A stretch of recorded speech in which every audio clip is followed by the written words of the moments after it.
Hi, this is Ollie. Welcome to Possibility Space. Today I'm going to read you how the Republicans are spinning their Epstein connection and why Labour can't. Donald Trump's Republican Party has a base of support. Keir Starmer's Labour Party doesn't. You can tell this from how the two parties are framing the relationships between their politicians and sex offender Jeffrey Epstein. Republican US House Speaker Mike Johnson claimed this week that Donald Trump was an FBI informant who was working to take Epstein down. It's a baffling and implausible claim. But that Johnson tried it at all reveals a party that is actively seeking a narrative that will placate their base. MAGA supporters already see Trump as a strong man battling the deep state, so perhaps white hat paedophile isn't such a stretch. Starmer's Labour Party has no such story to tell because it doesn't have a base of support to tell it to.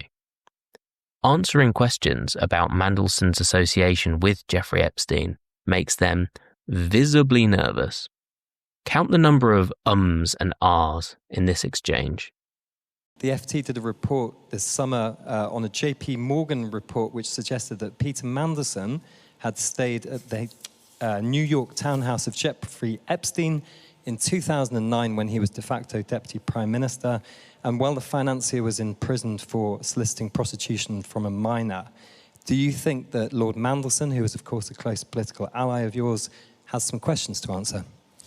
Jim, let me just first, on Peter Mandelson, look, and I do try to give pretty full answers in these sessions. I don't know any more than you do, and therefore there's not really much I can add to what you already know, I'm afraid. And, that's simply the state of the affairs. Thank you, Jim. The reason that Starmer wants to keep Peter Mandelson in his role as British ambassador to the United States is simple. He thinks he's good at it. Starmer has long prioritised perceived competence over any ethical consideration at all. He rarely says this outright because it's a deeply cynical thing to believe about a close friend of Jeffrey Epstein, but Starmer's outriders have long boosted this competence narrative. The New Statesman, for instance, recently said that competence is king, why Keir Starmer is avoiding talking about values. You can also infer it from how Starmer talks about Mandelson. Note the emphasis on the special relationship and on ambassadorial competency in this exchange. I have confidence in him and he's playing an important role in the UK-US relationship. This is interesting, Mr. Speaker. He says the ambassador has expressed full regret, but the victims of the paedophile Jeffrey Epstein have called for Lord Mandelson to be sacked. And just so the House is aware, in 2019, Jeffrey Epstein was convicted of child prostitution and sex trafficking that took place between 2002 and 2005. That is the precise period which Lord Mandelson called Jeffrey Epstein his best pal. Absolutely. Was the Prime Minister aware of this intimate relationship when he appointed Lord Mandelson to be our ambassador in Washington? Mr. Speaker, as she and the House would expect, full due process was followed during this appointment, as it is with all ambassadors. The ambassador has repeatedly expressed his deep regret. He is right to do so. He's now playing an important part in the US-UK relationship. Mr. Speaker, I asked the Prime Minister if he knew. The fact that he didn't answer indicates that he probably did know. I wasn't asking a question about process, I was asking a question about his judgment. The Daily Telegraph reports today that while Lord Mandelson was business secretary, he brokered a deal with Jeffrey Epstein while he was business secretary, and that this occurred after Epstein had been convicted of child sex offences. Given this new information, does the Prime Minister really think it is tenable for our ambassador to remain in post? Mr. Speaker, the relationship between the US and the UK is one of our foremost relationships, and I have confidence in the ambassador in the role that he is doing. Mr. Speaker, I think it is embarrassing that the Prime Minister is still saying that he has confidence in a man who was brokering deals with convicted child sex offenders while sitting in government. That is a disgrace.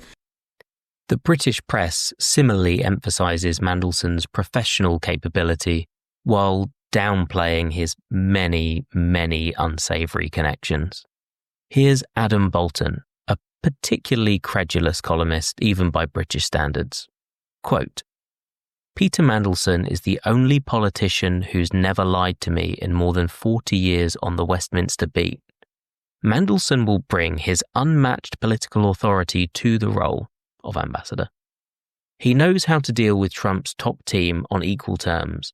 Mandelson's star quality will resonate with Trump. What drives him is power and public service. Rich friends and business contacts are incidental.